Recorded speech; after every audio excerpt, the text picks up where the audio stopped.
Thank you for taking the time to join me. So firstly, do you both want to give us a little introduction about yourselves and your respective companies? Yeah, my name's Paul Crisp. I'm the Chief Marketing Officer at Symplify. Essentially, Symplify is a SaaS tool which kind of offers both marketing automation capability and conversion optimization capability. So we have two suites of software, is what we've kind of traditionally had before we met the very glorious people at Jada Gaming. I'm Josh Jones. I'm the co-founder and the CTO here at Jada Gaming. I've been in the industry now for about 6 or 7 years. Various companies, BetPT, Evoke Gaming, that's now part of William Hill. And essentially we kept coming across the same problems again. That's me and my co-founder, Roberto. And it's like, how do you predict churn? How do you predict lifetime value? How do you stop bonus abuse? The patterns were always the same. The questions we asked were always the same. So whatever business we were at, it was very repetitive, but there was no off-the-shelf solution essentially. So me and my co-founder came together and we decided to commercialize this. And that essentially gave birth to what is now Jada Gaming. And it was recently announced that Symplify acquired Jada Gaming. So how did this acquisition come about? I mean, Josh was there in person, I think, during the meeting. As Josh said, typically Jada addresses a lot of these. I have a background in iGaming myself as well, and these problems are extremely familiar and something which affect absolutely every kind of operator that's kind of working within the sphere and stuff. And when we were sort of coming in conversations with kind of iGaming sort of potential kind of contacts and leads that we had, we sort of came across Jada. It was actually someone we were working with during part of the sales process. You should have a look at these guys, because what they're doing is really interesting. Now, obviously, we're kind of aware of a lot of kind of different sort of solutions and stuff for this type of thing. I'm from iGaming myself, so I remember that back in the day as well, when people would say, this new company is it's a voodoo black box which solves absolutely everything.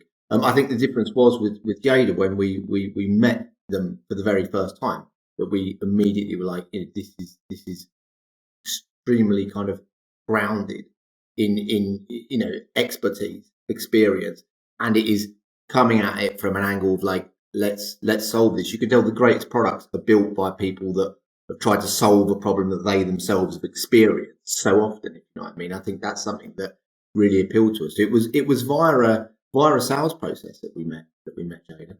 Correct me if I'm wrong, John.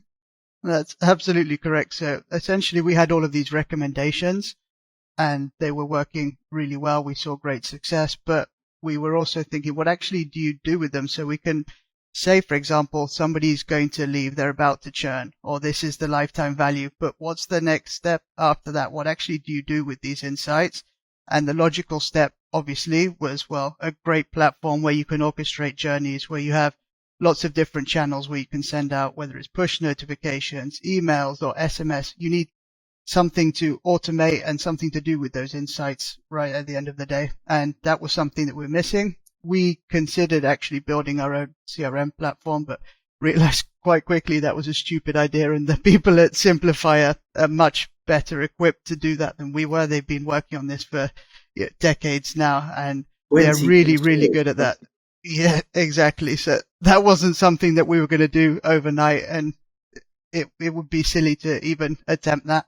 And of course, all the intelligence that we had in terms of artificial intelligence, all of the machine learning, was something that could be of great help, obviously, to the Symplify platform as well, because from their side, when they're sending things out, okay, that's one part of it, but to really go that step even further compared to some of the competitors, well, you bring in people with the iGaming experience, with the artificial intelligence behind that, so that builds upon, obviously, the core platform that they've been developing over the last few decades. You just mentioned then it's going to bring in people with the iGaming experience, so how will this kind of agreement kind of expand Symplify's presence within the iGaming space? And, kind of drawing upon that then, how are you going to utilize Jada Gaming's experience within the sector already?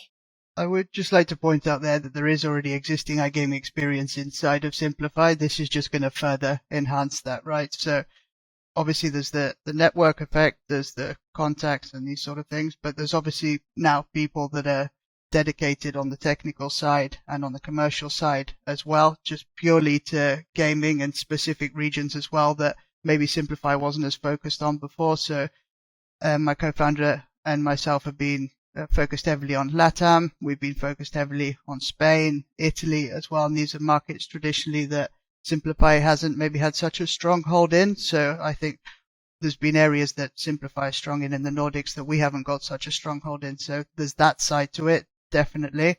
But then there's core gaming problems, again, that Symplify can now address. The things like bonus abuse is a big one. Personalization is going to be something that we're really going to push at ICE. Everybody's speaking about it, but I think we do it really well. As we said before, the iGaming experience and all of the technology that Symplify brings to the table, we're talking about everything. When we talk about personalization, it's the on-site, it's the messaging, right? From every notification that you're receiving, it's tailored to you. When you go on a website and you start to see the casino lobby, is it really personalized to you? And that's part of it, a bit like, the Netflix recommended for you. Exactly, but, absolutely relevant to yes, what you want as a customer.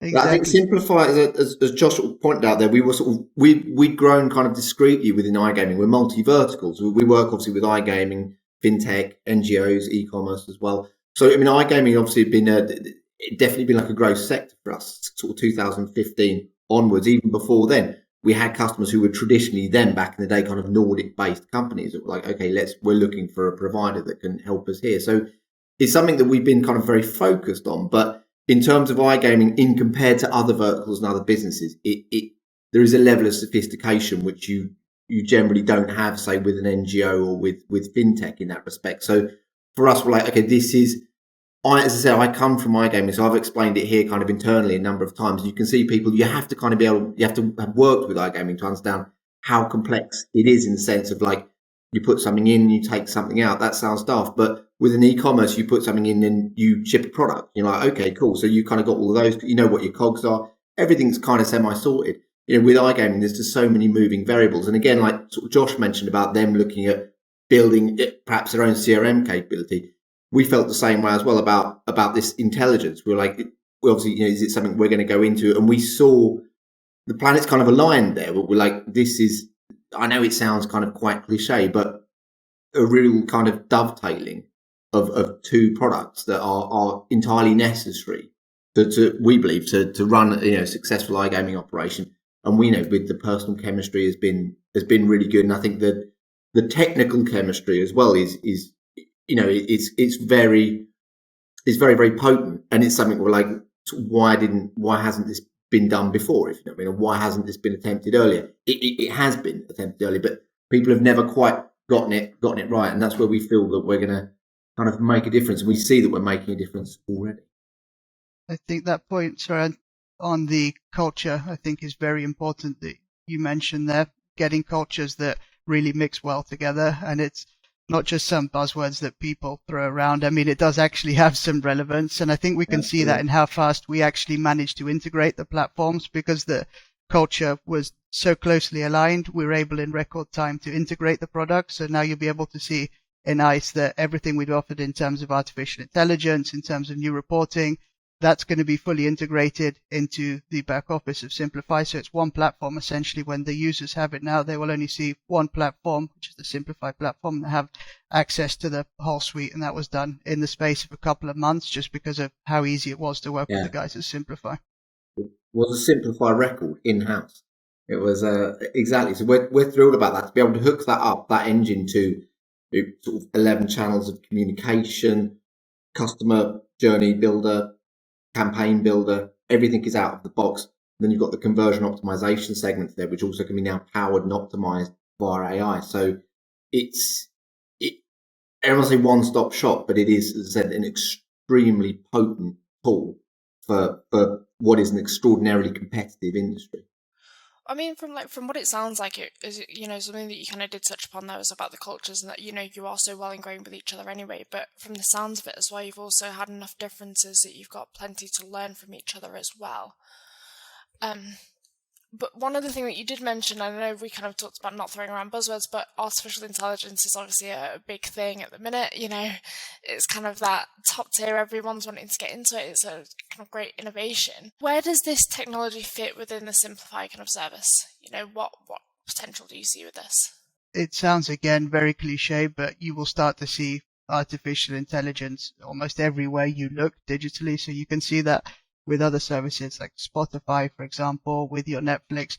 Some of them are not as evident that they're using artificial intelligence, but they are using artificial intelligence. So that personalization is one factor, but there's others as well to spot errors when they occur, to detect fraud, for example, is another big one, for things like spam detection as well. What's the likelihood that an email goes into spam? You can use artificial intelligence for that, for example. You can use it for some of the clever things I'm probably not going to mention at this stage. They're a bit further out in the roadmap, but for the ones that we're working on now, like we mentioned before, personalization is key, from everything to what does this user want to see? What's going to make them actually open the email? What's going to make them click through?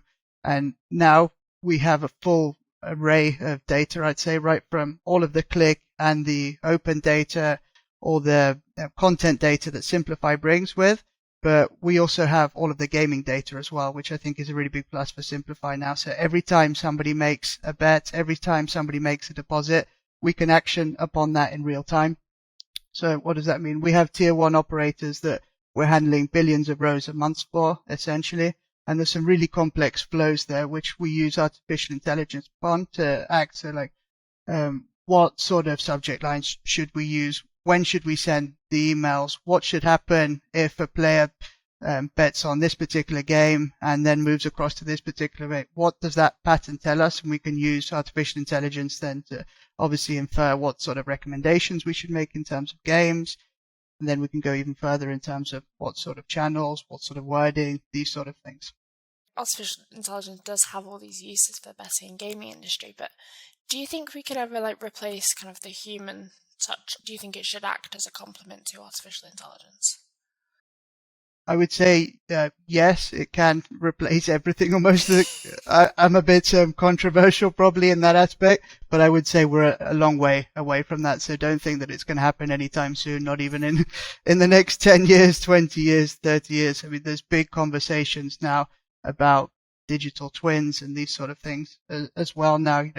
How do you actually capture the essence of somebody? What does that mean? But when you go down into enough detail and you capture enough information, you can predict almost everything. It's just getting enough data to be able to do that, which is not something that we're going to be able to do in the next few decades. But if you're a futurist and you're looking 100 years down the line, then probably yes. I mean, it's really impressive that technology can do this now. Never mind what it can do in 10, 15 years. I think the possibilities are endless. Exactly. That's kind of digital revolution or evolution as it is. I mean, stuff like Moore's law and stuff is I mean, everyone who's kind of like, I'm like 42, I remember my first hard drive versus the hard drive that I currently have in the machine I'm sat on now. It's like absolutely bananas. As if you applied it to air travel, it would cost a flight to New York would cost 1 second, would take 1 second and cost 1 pence. It's like the expansion of that is absolutely insane. That's kind of why it's super exciting for us to be a part of this as well. Like, it's an extraordinarily a kind of exciting genre to sort of dip your sort of toe into and get to know, obviously, from Josh and Alberto. It is, as you said, I think that's the difference when you look at iGaming to other industries, is the reams of transactions. But in comparison, say, like a typical e-commerce, it's like this, you can spot with the human eye in the next social. This is what the customer did on this day. They bought this. With iGaming, especially with sort of casino and stuff, the actual transactions just mount up as we're speaking now, and it's like, okay, what do you even do with that data? There is so much data for it, and it's just, I guess you've got to have an eye to kind of work out what it is that you need to kind of, or an algorithm, yeah. That's a good point that you made there, Paul, which is not actually can AI do it, because a lot of times the answer is yes, but it is the human element is actually what do you actually want to do with it. So defining the problems that you want to solve is very much a human aspect at the moment. It's quite hard to get AI to tell you which problems that you want to solve. Generally, you need to have quite a rigid definition of the problem that you want to solve and then use AI to solve it. So that part, the human intuition, is very much in need of for the next few decades, at least anyway. So I know something, Josh, that you touched on kind of in your previous answer was, how AI fits into the Symplify service. But looking at the betting, gaming, and iGaming industry as a whole, Yes. what role does AI play within the development of that sector? Sure. So if we look through a customer journey, I think it's a good way to do it. So right in the beginning, when somebody's registering, or even when they get to a landing page, lots of companies are using AI to optimize their landing page, to optimize the registration flow for particular users based on the data points that they have about them. After they register, then it's your fraud detection. So you've got AI to say, is this a high risk profile or not? Even after they've registered, when they make their first deposit, how are they depositing? What are their patterns? Use AI to say that it's a fraudulent case or not, even to predict again their lifetime value, these sort of things. And then moving on, say if they're a sportsbook player, for example, and they start wagering, you can use AI for a ton of things here. Again, are they going to be a profitable customer? Are they an arbitrage better? All of these sorts of things. And I'm seeing some cool companies now actually using AI to deliver tailored odds to particular players as well, and these sort of things, which comes with its complexities, but it's a really interesting use case. And right up until the end of the customer's journey, or what might be the end if you don't act upon it, like when's somebody going to leave, when are they going to churn, use AI to detect and hopefully prevent that as well, or to exclude a customer if they've got a responsible gambling problem. This is another obviously important aspect as well. If you're seeing somebody that's chasing their bets, playing longer sessions than normal, late in the morning, you can use manual rules, but it's much better if you use AI for this, obviously, because then the coverage is higher, people's patterns change, things change, and you can retrain your models easily to keep this into consideration and keep up with the times, essentially. And how about you, Paul, kind of drawing on your experience within the iGaming industry, where do you see, or what role do you see AI playing within the development of the sector? Josh covered that beautifully, and it was incredibly nuanced in terms of exactly that. It can be used in kind of every step of the customer journey. I mean, typically every customer is always in a journey, irrespective of where they are, even if they've been sort of, not logged in for the last 3 months. There's something is going on. At the same time, with kind of typical kind of one-off campaigns as well that are sent kind of around large sporting events and things like that. There was a point that Josh made there in the end, which I feel is as well really vital for us, and it's kind of a proud offering that we have, is this idea of using it to increase an even more kind of safe and controlled environment that people can engage with iGaming, with betting as well. As you said, if you're just using a kind of manual rule-based system to kind of detect responsible gaming, in some respect, you're leaving it up to the fallibility of risk and fraud, or somebody actually sort of doing their job correctly. That's so powerfully important that aspect is taken care of, not only just because of a kind of a sort of moral issue and stuff, but obviously the kind of cold sort of issues that people sign up to a license that is provided under certain circumstances that they adhere to. This enables as well the operator to add a level of safety and level of security for them as well, so they know what their database is doing at kind of any one time. So I think for me that's the kind of something that's really appealed to me personally, is that this should be taking place. I mean, bear in mind, a lot of us that are said in our 40s that started in iGaming back in the day, it was kind of Klondike in that sense, as many industries are when they start out, and it's become the super controlled, state legislated environment, and that's what the industry wants, because that's how it should be run.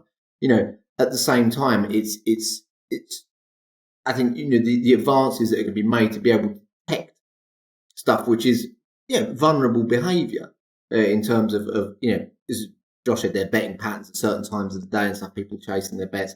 You can sort of see it on table games as well. For us, we feel as well that's a vitally important area, and we're kind of super proud that AI is now going to be kind of stepping into and helping out. I think there's another point as well there, which is one of the aspects that I really liked about sort of Jada's packaging was sort of affiliate optimization and stuff like that. When you work in iGaming, whether you work with CRM, everybody sort of, there's always this kind of love-hate relationship with kind of the affiliate, the operator type thing that always generates this huge amount of sort of tension that kind of then obviously kind of gets resolved over some beers at a various event and everyone's happy. But now we're going to kind of, again, using the technology that Jada provide and Symplify are going to house is as well going to kind of give the operator the knowledge, or at least an overview that has been difficult to track, has historically been a problem, and not just with affiliates, with paid media in general as well. It's like that kind of expression. I know that, I can't remember who said it, but like half of my marketing budget works. The trouble is I don't know which half. That's something that we're also trying to solve is a strong word, but to in some way kind of alleviate and give more understanding and give, a more digestible overview, because it's really easy to kind of get tied up in like, it's algorithms, it's complex, you wouldn't understand. That almost sounds like a sales technique, and that's the thing that impressed me most about Jada when I first saw it was that just the kind of interface, it's easy to understand. So if I was a CRM manager, I would immediately feel orientated. I understand what I would then want to do. And then I would look at Symplify and be like, okay, I want to do this. I want to employ this. I want to fire up this campaign. I want the customer to go into this customer journey. I want to use this particular channel to communicate with them. I want to make sure that there's a web push message advertising kind of their deposit limits and stuff to make sure that they're being taken care of in terms of kind of responsible gaming limits, things like that. So there were just so many touch points when we saw it. We were like, this is incredible. Let's do this. Can you give us a sneak peek into your plans for the partnership in the next few years? Not too much detail. There's a few things coming in ICE where operators should definitely come and visit our stand, because we'll actually be showcasing a lot of the things that we'll be working on. I'd always say I can explain it, but it's always best to see it for yourself and drop by the stand. But the aspects that I mentioned about personalization everywhere you look and that really tailored journey is something that we're going to put a lot of focus on. It's going to be significantly enhanced as we go forward, and that's going to be one of the major focuses for us. Yeah, exactly. Josh has summed that up beautifully. We're looking at you like this, you will possibly like this as well, but in a much more sophisticated manner, because again we can see touch points, knowledge transfer between our kind of quite extensive CRO work out in the kind of e-commerce sector and the NGO sector. And again, this is for us one of the most exciting aspects in the future. Is yes, Jada have a background in iGaming. I also have a background in iGaming. But we're seeing multiple application for this across multiple verticals. So that's for us one of the things we're most excited about, and it's something that Josh and I talk about frequently on the side. It's something we always sort of said at Symplify back in the day, when you sort of see a lot of iGaming advertising here in Sweden and Stockholm on the subway and stuff, and it's in your face kind of all the time. It was before they brought in kind of even stricter legislation about it. And then when you sort of come in and you meet a customer that is not from the iGaming background, or they're perhaps e-commerce or something, one of the first questions they start to ask is, how does their CRM function? How do their journeys? Because they know that there's this kind of cutting edge, a bleeding edge, if you will, within iGaming, because the competition is just so compact. I've seen it loads from particularly NGOs, which I didn't think I would see it, but their feeling is this, this £10 or this £100 or this €10 is disposable income, and NGOs are after the same disposable income. What we think, I can give this off to a charity or an organisation, and I'm not going to miss it out of my wallet. So it's exactly the same thing. It's highly applicable for us. So that's something, again, that product wise and sort of placing wise that we're really, really excited about.